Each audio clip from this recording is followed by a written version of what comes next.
Hi, we're in the back of the house at the Steel Barrel in the Incubator Brewery. We're going to talk a little bit of brewing today, something that might appeal to beer lovers and also home brewers alike. Here with Peter MacArthur, I'm Joe Potter. Yeah. So some of you are probably crossing over from the Genius Brewing channel, and a lot of you have asked me from the Genius Brewing channel, basically, to show off some of the commercial side equipment. And so today I thought it'd be fun to go over the differences between the kind of mash tuns that you see on the home scale, and then what actually goes on the commercial scale, because there are a couple of pretty key differences, not only in just how they operate and how you maintain them, but also how they create flavors in beer too. So we're actually doughed in on a batch right now. I'm brewing a porter. Brand new recipe, so I don't have it named yet. But, so this is the mash tun right here. And we're going to talk a little bit about the differences between what you might be using at home versus what you would see in a commercial brewery. The overall concept with most craft brewing is the same. Most home brewers use a single infusion mash, where they're just kind of trying to hit a happy medium between alpha and beta, amylase, Get some enzymes. I am doughed in currently at 152.1 is my mash temp, which is pretty standard in the craft beer world. But we don't have any heat source on this mash tun, so anything we do has to be through hot water infusions, just like most home brewers have. Differences in the whole dough-in process would be, number one, we have a grain mill. We'll get some footage in here, right, of all the things we're talking about. Right? Oh, yeah. So you can be like, oh, we have a grain mill that looks like this. Yeah.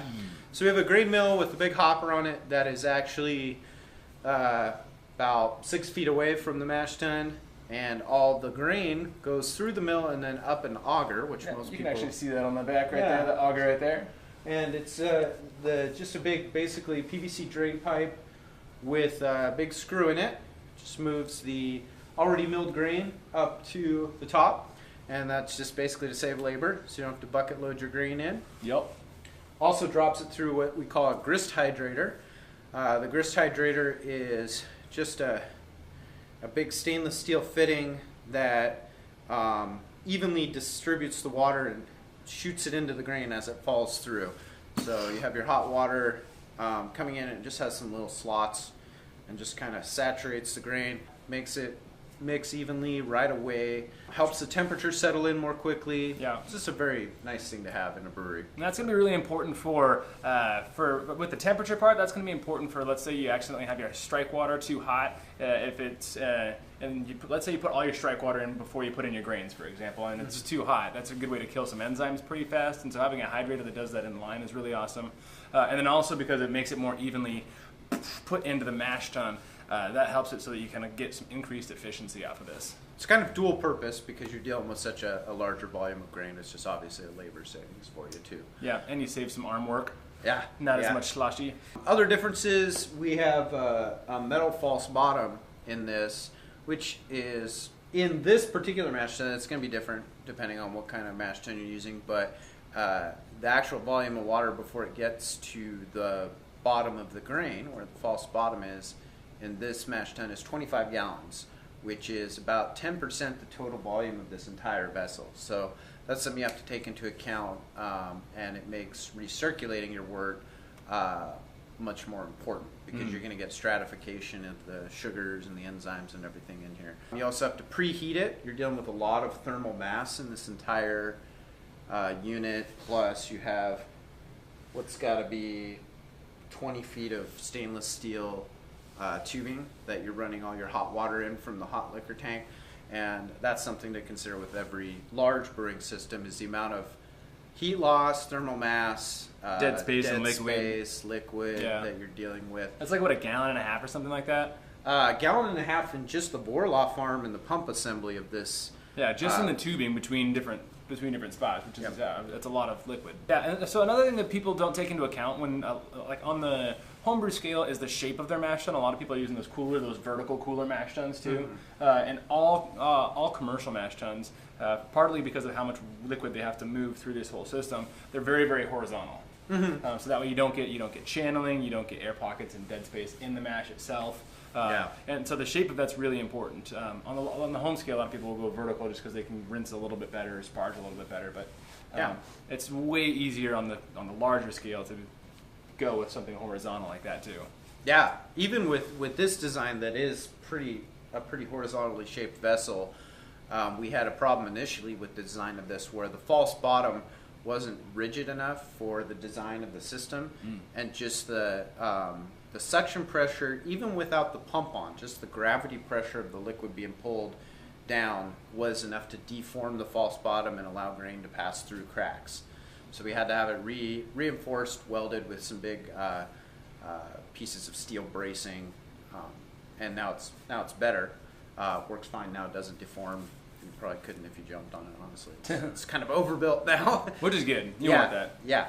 Yeah, that's something I didn't even think about. I didn't even take into account like how fluid dynamics and how that pressure is going to take a role on the equipment itself. I mean, because you rely a lot on suction on the home scale, and that's a good way that people will get like stuck mashes, especially with the vertical coolers, because the grain will compress and you'll get like flat spots that you can't sparge through. On this scale, with how much liquids, even just with gravity siphoning out, that's a lot of pressure back on the mash, which is that's fun to think about.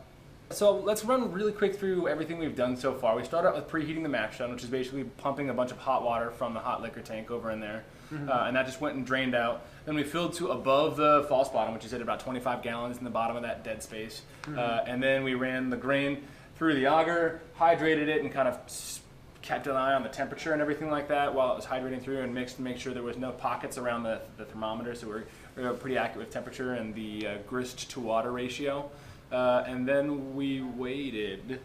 We're waiting still. Currently waiting. Yes. Now we're going to turn on the recirculation arm, and then what from there? We're going to recirculate. We're going to let it sit and settle, because when you recirculate, you kind of disturb the grain a little bit, so you let it settle for a few minutes. And then we're going to slowly open up the port between the mash tun and the kettle and start draining the wort into the kettle. And then we're going to sparge, which basically means rinse the grain with hot water. And that whole process takes an hour to an hour and a half. You have to do it really slowly. What you're trying to do is drain pretty slowly so you don't get channeling. You don't want little holes with all your sugar getting missed by the hot water, basically is what the channels are. And so you just want to time your sparge so that the amount of hot water going in is about the same as the amount of sweet wort coming out and going into the kettle. Cool.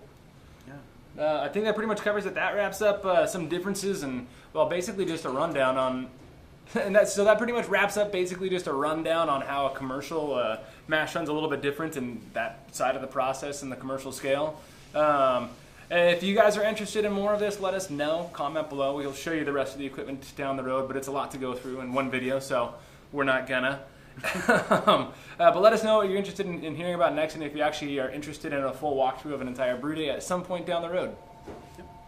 All right, thanks. Yeah, well, until next time, just like and stuff in the comments and the things. And turn that bell on and Boom. yeah. What else do they do now on the YouTubes? They just click on our channel a bunch and then rewatch all the videos a ton of times. Just to boost our numbers. Share our video with H3H3 so he does a response. Yeah, there we go. Ethan Klein or whatever. Yeah. So do all that, and then we'll like you more. All right. All right. Cheers. Cheers.